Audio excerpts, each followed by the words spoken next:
It's showtime! It's showtime! I have been neck deep in Street Fighter 6. Like, I have just not stopped. Like, I played a little bit of the Final Fantasy 16 demo, but I also have not sunk my teeth too deep into it. I will say, Final Fantasy 16 looks amazing. Looking incredible. I'm playing it. I'm playing the demo. Oh my God, Drix. Yeah. I'll say it like this. Do you remember when we were kids and we would watch those Final Fantasy cutscenes, Final Fantasy 9, Final Fantasy 8, and they're like mind-blowing? Yeah, for the time too. I mean, they really raised the bar. I mean, and pushed the boundaries of what we thought a PS1 could do with every installation of it, you know? Drix, Final Fantasy 16 feels like I'm playing one of those cutscenes. Yeah, we're there technologically speaking now.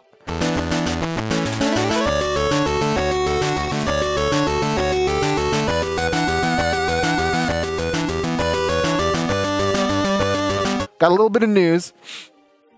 And you know what, Drix? We're going to start the show off hot today. Oh, yeah? Yeah, because we have the next chapter in the ever-evolving Activision Blizzard merger saga. ActiBliz Microsoft. ActiBliz Will they Microsoft. or won't they? It's gonna be an ongoing thing, and it's definitely gonna change games, like, just as a whole. I agree.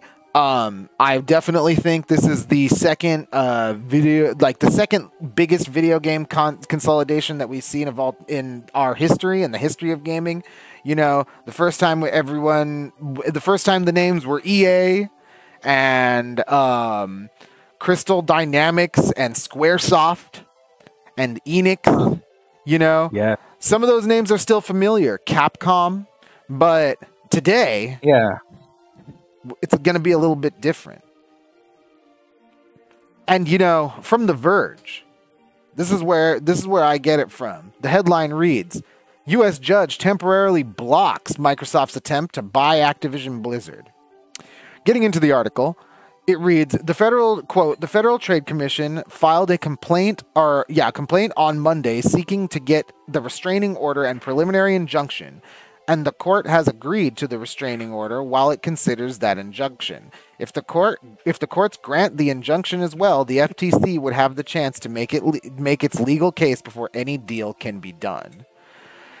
You know what? This doesn't seem like a hindrance, however, not to Microsoft. Their statement in the article reads, quote, accelerating the legal process in the U.S. will ultimately bring more choice and competition to the gaming market, Microsoft spokesperson David Cuddy said in a statement to The Verge.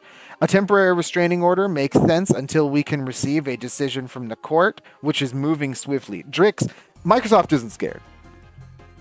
No, they seem totally fine. Almost lackadaisical about court dealings, and sounds like they're just hurry it up. Let's get this show on the road so they can go about whatever business plans they have as Microsoft ActiBliz, you know, continue their chomping of game companies. Yeah, no kidding. You know, it's kind of crazy. It's kind of crazy to think that it has gotten so far to the point where Microsoft is kind of, like you said, lackadaisical about the whole thing. It's like, yeah, bring it on. It's interesting, at least to me, especially when you think about Phil Spencer, and you know, I'm always going to go back onto the Kind of Funny Games cast, where, you know, with him talking about, you know, all of the shortcomings of the Xbox. And while we'll get into the Microsoft showcase a little bit later, it was pretty good. Good. We'll get into it a little bit later in the show. I can't help but lack just a little bit of faith in the Xbox brand on a personal level. Drix, I don't know why I would get an Xbox when I can stream it on a laptop. Yeah. They're really pushing Game Pass, but Game Pass is just, if not more, accessible on PC users. So they're really, you'd almost rather get a PC than an Xbox nowadays. I'm feeling parallels with like Sega. you know, when they dropped out of like the console race. Oh. We haven't really seen anything like this since then. Oh. Almost. Oh, Trix, are you telling me that we have come full circle in the original Xbox idea of it being the spiritual successor to the Dreamcast? It may have just touched a little too close to the Dreamcast. Oh my god. In that it's not around anymore. We'll see. I don't know. I don't know a lot of people playing on Xbox, and that's just this could have been the generation, you know, where our giant digital libraries were the deciding factor in what games we play on you know, what that's console. what Phil says. Phil is all about that idea that they lost the last generation and it was the generation to lose. Listening to Pactor Factor on the Sifted YouTube channel. If none of you guys are listening or to Sifted, Game Face, Pactor Factor, you all got to check that out. It's fantastic. But you know, you listen to Michael Pactor, games analyst. He talks about the plan, Microsoft's plan, right? He talks about their plan. And their plan is 10 million Game Pass concurrent subscribers. That, I don't know if that is a realistic number, especially when your competition is quickly becoming Netflix of all people. Whew. Yeah. That's out of left field. You know, they're building a gaming division to offer games to their subscribers, AAA games for their intellectual property such as Stranger Things. You know, it's the stream wars have just begun, it seems. Wow. So we've moved from console wars to stream wars now, huh? You know, I don't know. I personally wouldn't jump the gun on saying goodbye to consoles just yet. I know a lot of people want to say goodbye to consoles. I think if you're an Xbox owner, you might be looking at the last Xbox. To your credit. Yeah. Like PS5's just getting started. And you know, again, going back to people like Michael Pactor and the good guys on Game Face and even Phil Spencer himself, did the PS5 already win? I mean, my digital library says yes. you know, Drix, my digital library says yes as well.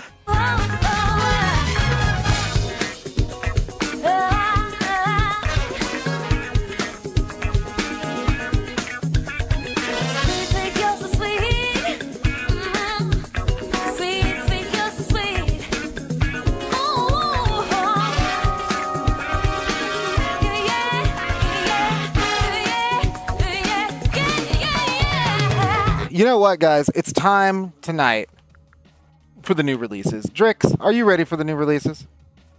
Yeah, there's always something good just around the corner, guys. We can't forget, as gamers, good times ahead. Always, especially this year. Now, you know, this month, when it comes to new releases, we have been absolutely spoiled. Zelda, Street Fighter, Diablo, you know, they steal the show.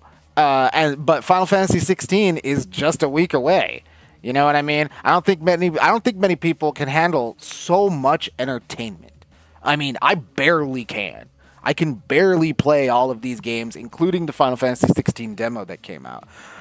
But you know, if you're one of those guys, you're one of those folks who just craves the new, we got some game releases for you. First, we have the remake of the classic Layers of Fear coming out for the PC, PS5, and Xbox Series consoles tomorrow. Thursday the 15th, from the website, the series that defined narrative-focused first-person psychological horror is back to tell its last spine-chilling story with Layers of Fear. Built on the Unreal 5 engine, Layers of Fear supports ray tracing, HDR, 4K resolution, to make the 4K resolution, to make the stunning visuals and your nightmarish experience as immersive and realistic as possible. You know, Drix, it seems like for the survival horror fans, this train just does not stop. Yeah, they're going to use the latest and greatest technology to play tricks on your little brain and put you in situations and experiences that are, not just wow your eyes, but shock your heart too. it's kind of crazy because you know, it's almost like every other week, almost every week, I guess I could say, there's like a new survival horror game coming out. You know, we had the Grayfield incident last week. The week before that, there was Amnesia, The Bunker. You know what I mean? This all kicked off with Resident Evil 4 remake, and it just has not stopped. Yeah, just gearing up for Halloween. Yeah, super duper. Hey, you know what? I bet you there might be some pretty cool Halloween sales. Yeah, imagine what that's going to be like this year. Hell yeah! You know, another noteworthy release tomorrow is The Fall of Porcupine.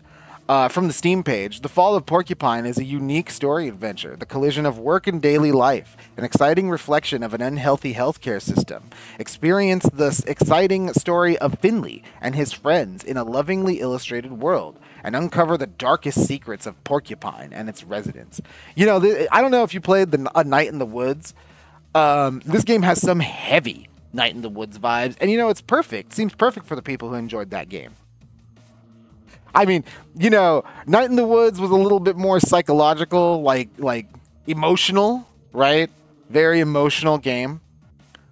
If you were into, like I had previously said, if you were into that kind of storytelling, I'm sure that Fall of Porcupine is going to be up your alley. It has the art style, the visual illustration style is a dead ringer to Night in the Woods. Yeah, and maybe even the slow burn of daily life. Ooh, that's scariest of all. Right? That's the thing that that's the thing that interests me a little bit. You know what I mean?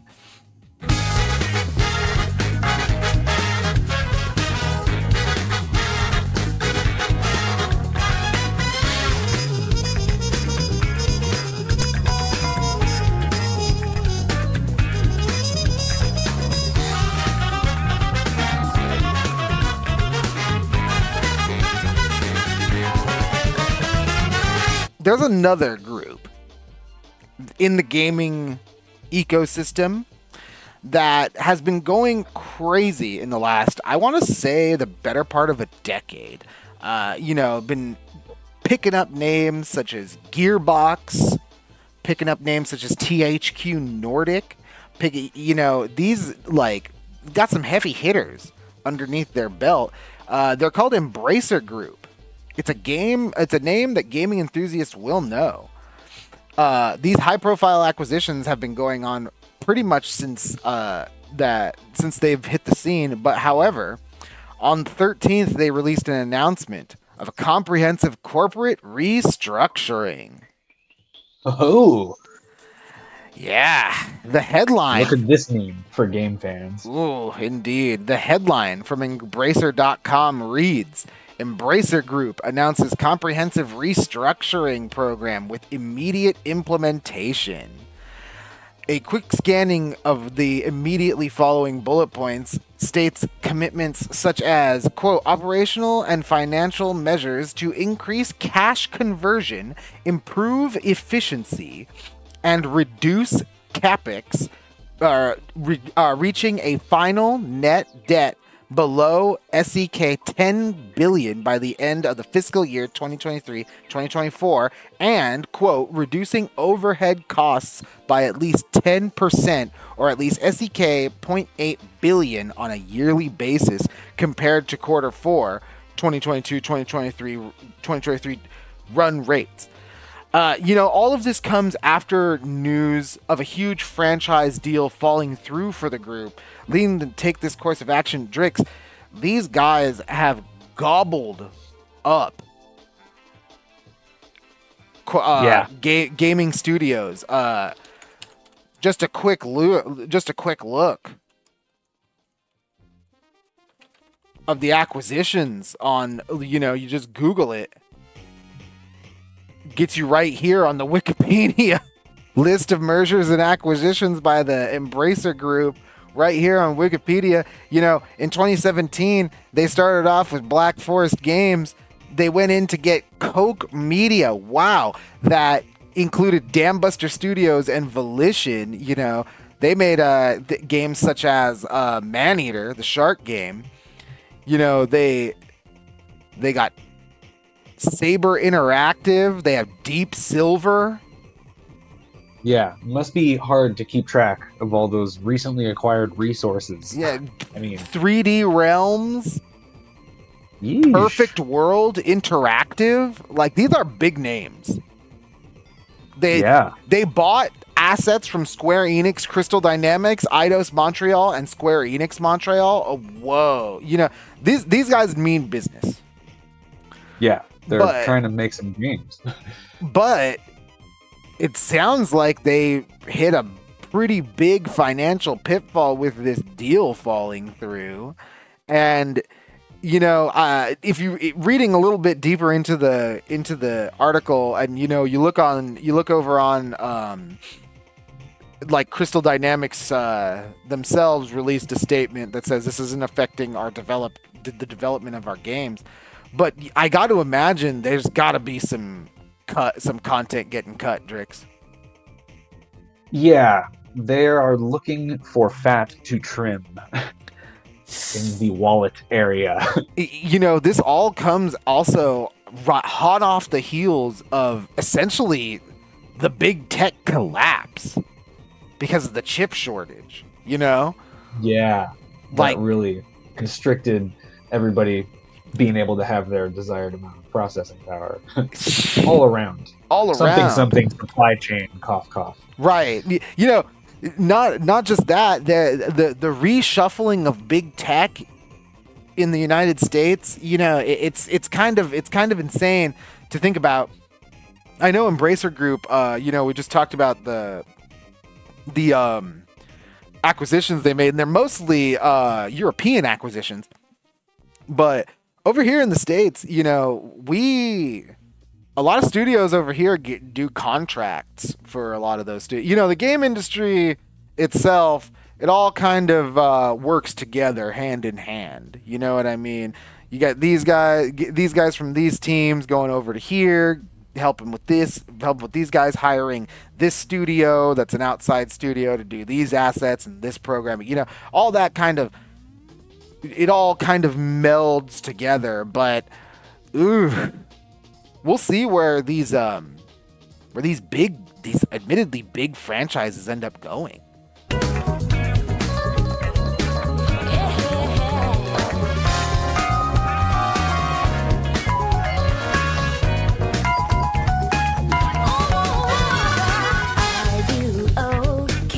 Games, Drix. Games. This last, it almost seems like 5 days straight. Just game announcements, game news, big things being promised. You know, we'll start with Xbox. Yeah, on the digital showcase front. Yeah, the digital show. And my God, were there digital showcases. Drix, the amount of times I heard world premiere. Like, yes. Are you hype for the Persona 3 remake and Persona 5 Tactica? Not so much Tactica. I mean, I will enjoy it. Like, I still haven't given like Strikers the time that it deserves, and I love like Dynasty Warriors style games. But I'm still enjoying Persona 5 Strikers a lot, and a third spin-off is like, okay, like, it was already a turn-based game. Like, did you really need to add like the grid? But Persona 3 is like something I feel like I missed out on the PSP, and you know, the PSP also had its you know, fuzzy screen graphics downsides. So like seeing that just in full clarity I'm more excited about Persona 3 being re-envisioned than the Tactica. But I mean, the art style is always fun to look at, and if they haven't hit a style of game that you enjoy yet, then yeah, there just isn't. It doesn't exist.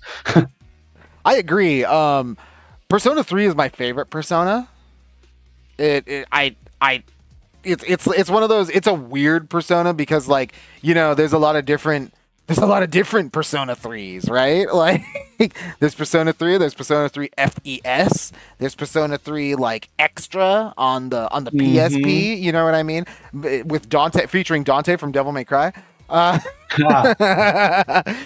Yeah, all we need is like a racing game, and then they would really have it all. Like they even have the rhythm game series, which I haven't checked out, but I love those. If I had, yeah, I the music's good. The music's always been great. You can crank through a whole Persona album and just have yourself a nice day. But yeah, got to check out the rhythm games too. Absolutely. For that reason.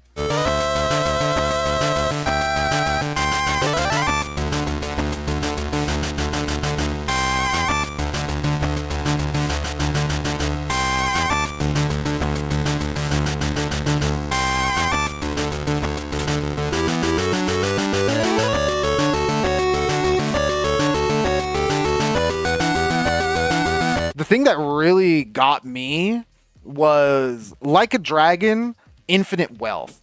And I really like the Yakuza series, and I really like the characters in it. Like a Dragon, we're turn-based now, and I've come to accept it. But Like a Dragon, Infinite Wealth, really interesting. I'm really interested to see exactly what's going on. Why are we naked on a beach? Like it's pretty interesting, especially after the first Like a Dragon game. Kunitsugami is also one of those things. It was also another game from the Microsoft Showcase that I was like, wow, this looks awesome. Like, also another Capcom game, which kind of, takes the piss out of their showcase that they did. But that doesn't matter because I think the game looks cool. Yeah, they've out-showcased themselves. In some ways, I think there was a couple of them, that were a little strange to me. Nothing that there were a few of them that didn't hit all the way for me, like the Overwatch 2 stuff. I'm so over Overwatch 2. The Overwatch 2 stuff. How is that something you want to broadcast? Just more Overwatch. Yeah, it's kind of like whatever. I was really intrigued by South of Midnight, but we didn't see anything. Yeah. It looked kind of like just like this cool, deep South Louisiana style voodoo deal. And like, I'm cool with that. And I like this. I like how it adopts the new style of cinematic animation art style. That's like a purposeful, not 60 frames per second, like purposefully choppy frames.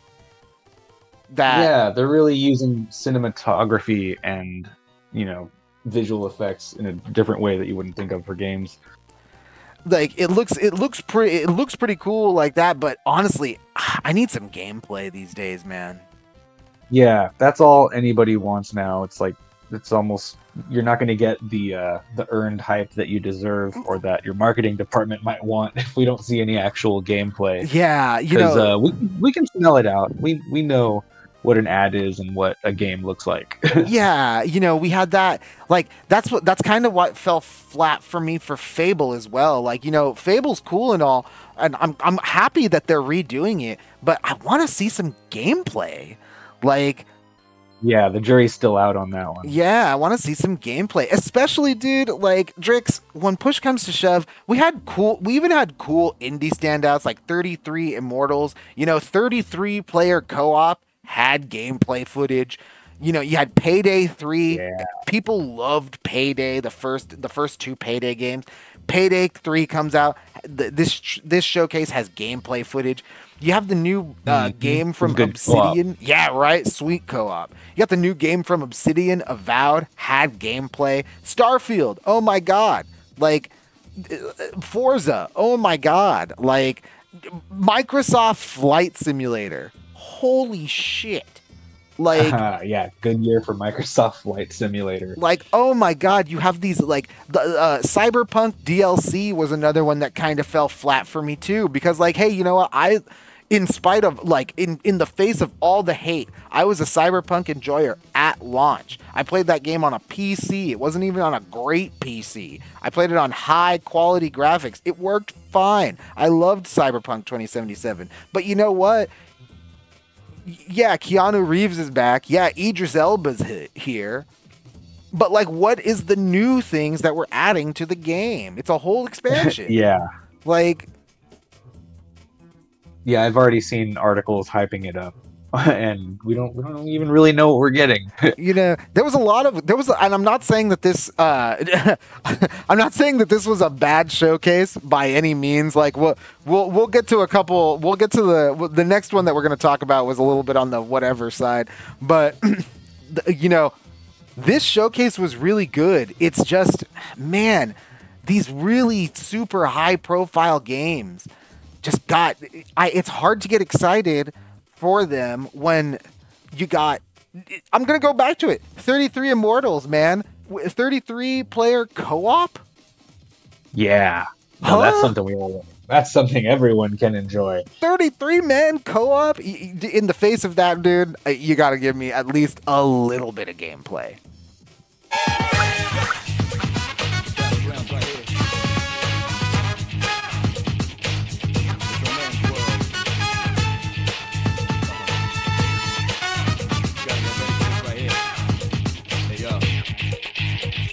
So Microsoft wasn't the only guys who had showcases. It seems like the whole industry had its own showcases going on. But you know what, Drix? It should be hardly surprising. It's E3 week. Ha. Yeah, they would be announcing all their game business anyway. This is just the annual time of year they were accustomed to making all the hype new game announcements, wasn't it? It's just that time of year, I suppose. I guess old habits die hard, don't they, buddy? Yeah, that is true. So, but you know what? We were talking about a little bit on the presentations that were a little bit on the lackluster side, and I gotta say, I love Capcom. 40 years of Capcom, am I right? Yeah, 40 years of Capcom. 40 years of Capcom. Stellar. Couldn't be more proud of them. 40 years of Capcom. Drix, what did we get? We got, here's a mobile game that's going offline, some more Dragon's Dogma 2, and I know you all want to play Pragmata, but we're delaying it again. Yeah. Not something to get super excited about. I mean, I'll say it like this. I bought into what they were trying to sell for a little bit there when they were talking about Ghost Trick and like the legacy that it has, you know, and like how like we're bringing back Ghost Trick after what 30 years. Like I was down to see it, but I mean we knew about it. Like yeah. Like I'm down to see more Dragon's Dogma 2, but we knew about it. I'm down to see more Street Fighter 6, but we all knew the Capcom Cup was going to happen. You didn't miss much if you missed out on it. Which is kind of it's just a little deflating, you know? Like just a tad deflating. Capcom kind of like we were talking about earlier, they revealed their new game on the Xbox presentation. You know, my cool new samurai game. Yeah, my cool new samurai game, Xbox, have it. Don't worry about my presentation. They brought the attention elsewhere. I mean, you know, I'm not going to knock on Capcom too hard. They've been having a great year. Capcom is starting to once again feel like the legendary game producer and publisher from my childhood.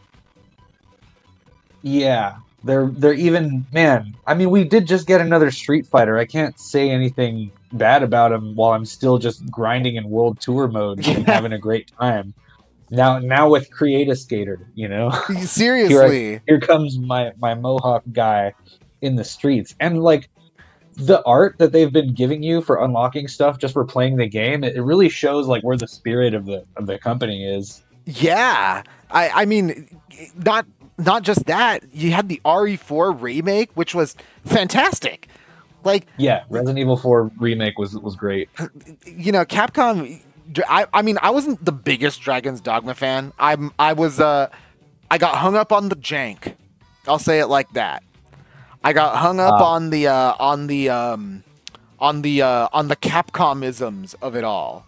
You know, they're Capcom RPGs. If you haven't played a Capcom RPG or a Capcom game where you're allowed to be immersive, they get pretty complicated pretty fast. And you know, it's like, because the stats are like all Dark Souls like, they're like nebulous. You know what I mean? Like stratagem and guts. You know, like those are my stats. So like.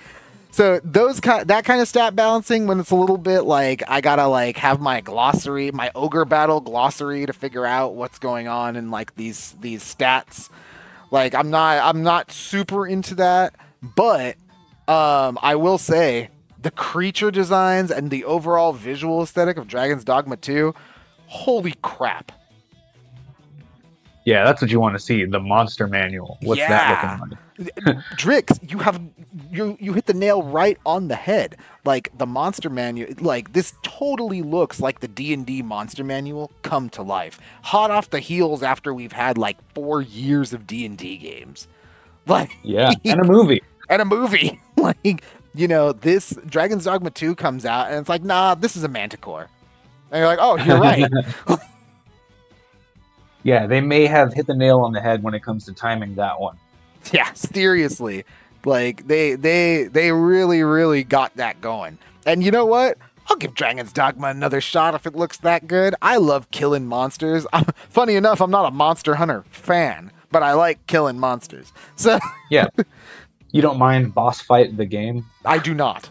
Not at all. Yeah. It can be a great time, especially with friends. Yeah, exactly.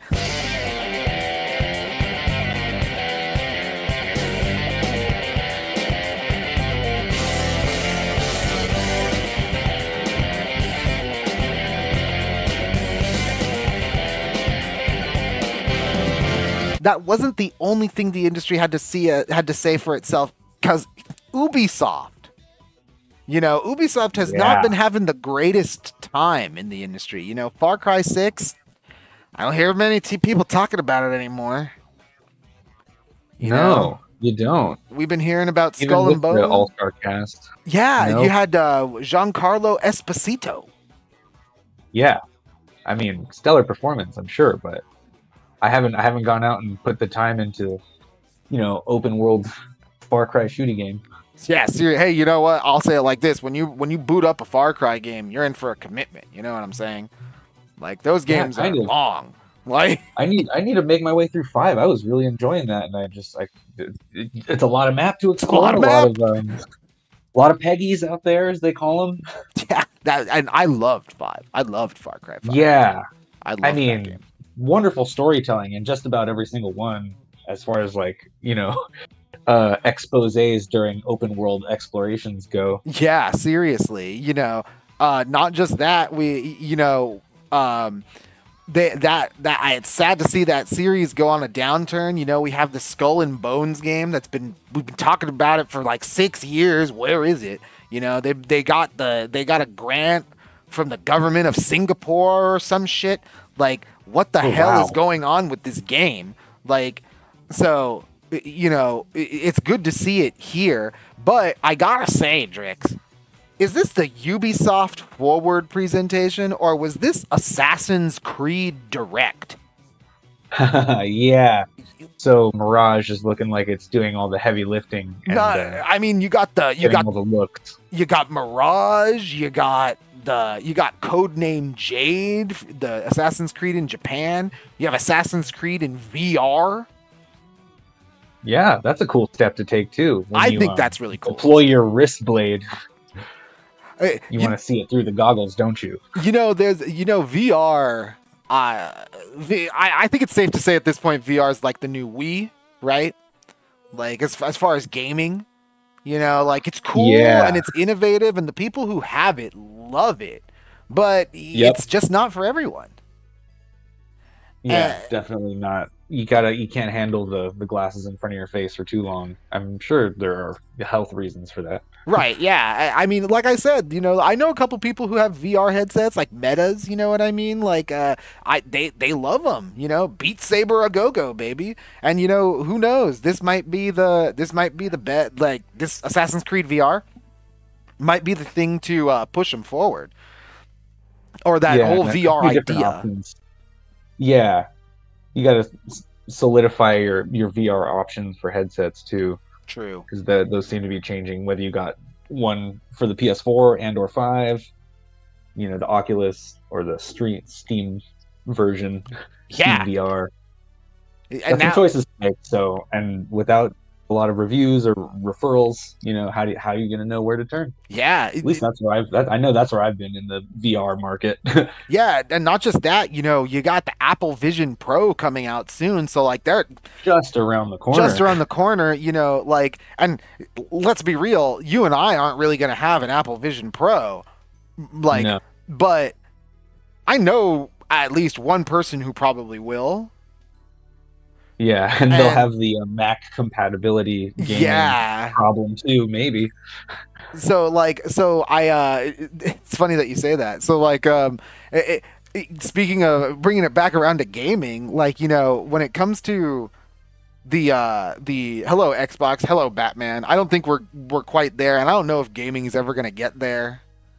Like, I don't gaming specifically, I'm talking. I don't think gaming specifically is ever going to get like, oh yeah, we're all wearing VR headsets. I don't know if that's going to be a thing. But yeah, it's going to be a while. It's kind of wait and see. And I don't know if it will need to be a thing because this game's getting a lot of hate. And I kind of don't know why, but the new Prince of Persia to me looks pretty cool. Yeah, I'm excited to see that one come back too. From the reports from the people who are playing the game, who played the game like at trade shows and Summer Games Fest, I guess, it plays well. It's fun, like people are hating on the visual style, and I can understand that. You're not playing as the prince in this game. Yeah. So I can kind of see like, bummer. You know what I mean? But might be kind of off-putting. But I'm happy to, like you, I'm happy to revisit this franchise. Yeah, it's a classic. I mean, from its origins just on early PC stuff, like who doesn't want to see the next chapter of that? Yeah, the next chapter of Prince of Persia, it looks cool to me, but we'll see how it turns out. Drix, was there any games that any of these presentations tickled your fancy with? I want to see if Ubisoft can nail down an esport. I don't know what it's going to be, but I feel like they've been trying to do that with the Tom Clancy games. You think X Defiant? Siege was cool. Yeah, maybe that could be it. Who knows? But yeah, I'm sure they would like that over at Ubisoft. Oh, I'm sure Ubisoft would absolutely love to have their own esport. You're right. Now that I think about it, they really haven't nailed down a real always online, everybody jumps in and plays this Ubisoft game all the time experience. Like Rainbow Six Siege is bumping and people play it.